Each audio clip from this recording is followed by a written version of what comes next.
And here we go with the Tri-State Audi Knicks postgame show. 6 Knicks in health and safety protocols, and Derrick Rose out with a sore ankle, so Kemba Walker missed the last 10 games, didn't play at all. And tonight, season-high 29 against his former team. Alec Burks, 4:15 to go on the outside for 3. Knicks within 3. But Boston able to pull away down the stretch. Robert Williams off the pass from Marcus Smart. And the Celtics beat the Knicks tonight. Final score, 114 to 107. From our Delta MSG studios, it's great to have you with us. Bill Pito, Monica McNutt, and Alan Hahn. Man, it would have been so great if the Knicks could have pulled this out, given the fact that Kemba Walker did what he did, and you have the former Celtic, Evan Fournier, again going for 32 against his former team. But they scored only 19 points in the fourth quarter after scoring 41 in the third quarter. Yeah, as quickly as the offense came for this team in that third quarter, a boom, and Kemba Walker being a big part of that, it was gone in that fourth quarter. You know, I mean, Kemba had 29 points. Nothing in the fourth. And didn't get to, like, I thought, what, can he get to 30? Is he going to get to 30? And it looked like it was a given he'd get to 30, but he couldn't get to 30. Fouls out. But, you know, still for him, showing he's ready, showing he was ready, he kept himself ready, kept himself in shape, was able to get back right into where he left off as a guy that can score. But still liability defensively, because you saw what the Celtics were doing, and they were getting open 3 after open 3. First quarter was like that. Fourth quarter was like that, and that continues to be, for this Knicks team, the biggest issue.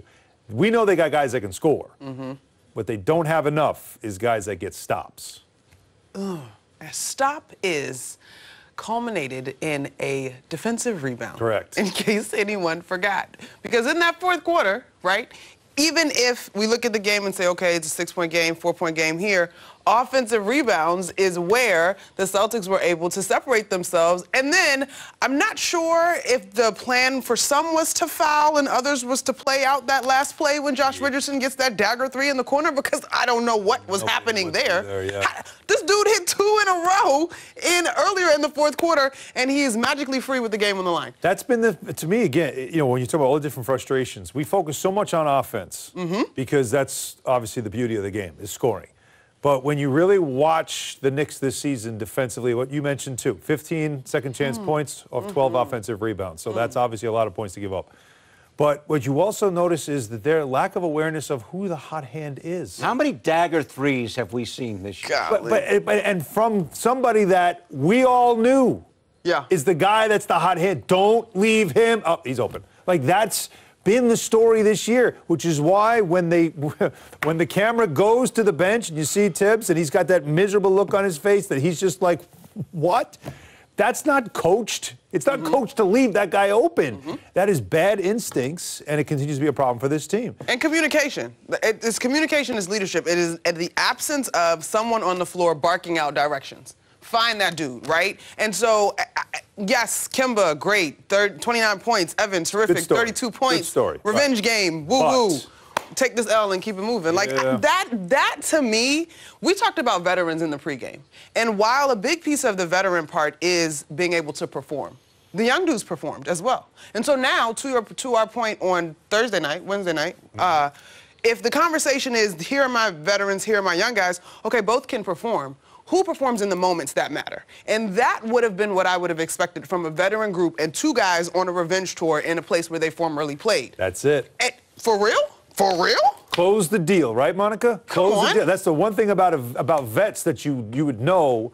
It's like playing a game, playing against your uncle. Yep. And you think you're going to beat him. You. And then he's just like, okay, yeah, all right, you're all right, I'm down 4, but guess what I'm about to do, right? Close the door. And that's what you would think a group of vets would do. Kemba, Fournier, Randall, these are 3 main pieces of this team, seeing, coming out of that third quarter, opportunity on the road, a team that looks like they're on the ropes, they're having some troubles too. All right, let's get this win and run out of here, right? Let's get out of here with this win.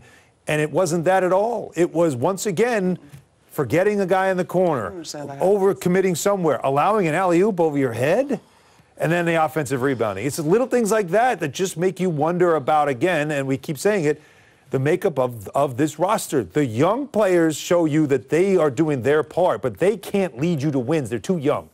It's the and vets they were out here. tonight. They were all the bench was all out. Around. Right. It's the vets that still have to watch this film and ask themselves, did they give another one away? All right, guys. Yes, is the answer. Sorry. They're down 15 at the half. All right. They're up 88-86, though, after 3 because, Monica, they had their best quarter of the entire season, scoring 41 points in the third quarter. And that was fantastic. The ball moved. You saw some transition opportunities. You saw terrific three-point shooting. And so there was a lot to dig into and celebrate. You saw, obviously, a little bit of defense because you hold the Celtics to just 24 points in that quarter as you get a look at Evan Fournier knocking down the 3. I think the rhythm, and this is the human experience as a basketball player. When the ball is going in, there's rhythm on both sides of the floor. So true. We're so confident, we're communicating, we're on our P's and Q's, right? But again, and we just kind of belabored this point, I don't want to get stuck here, but where was the carryover from this quarter? And we saw that there wasn't much in the moments that mattered. You have this quarter, Alan. No, this again, I loved everything I saw from Fournier. But boy, Kemba, I'll tell you what, he was in his bag, he was feeling, he was in rhythm. Now, look, this was also happening a lot, him letting the bench know that he still got it. And but see, now, I'm even more annoyed with that, though. Right, just stay locked in. Come on, don't foul out. You want to talk smack. Listen, I tweeted out, and I love our Knicks fans. Because he thought Fournier was hurt. It stopped the play. I get it. But probably should have been somebody else knowing you have 5 fouls. Veteran. But that's the awareness all the way around. All the way around. Like, and I get it. I tweeted out, and Knicks fans are terrific. Revenge game. And so the question was, revenge on who?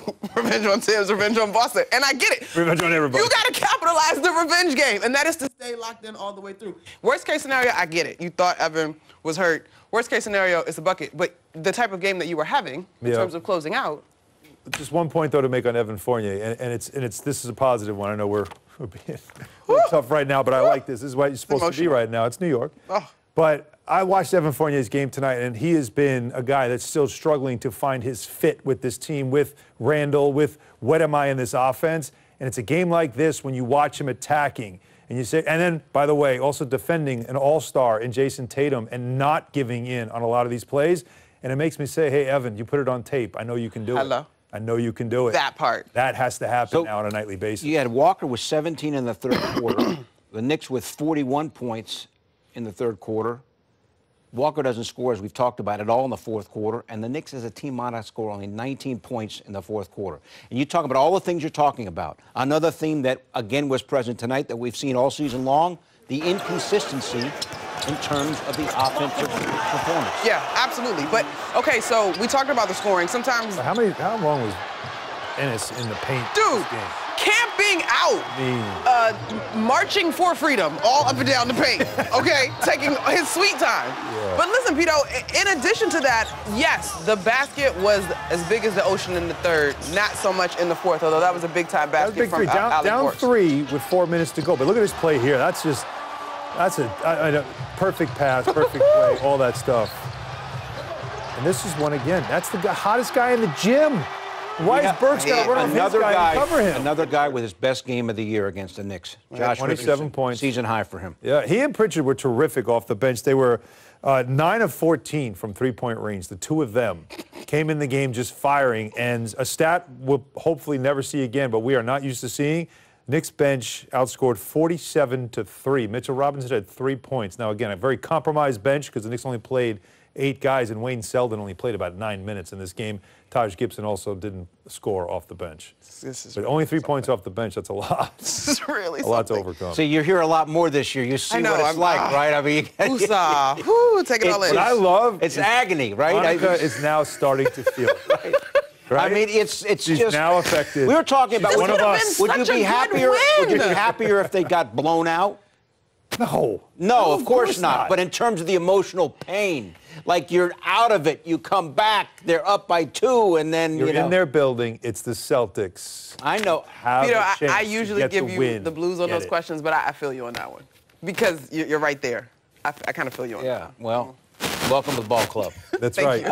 She's one of us now. Tom Thibodeau's post-game comments coming up.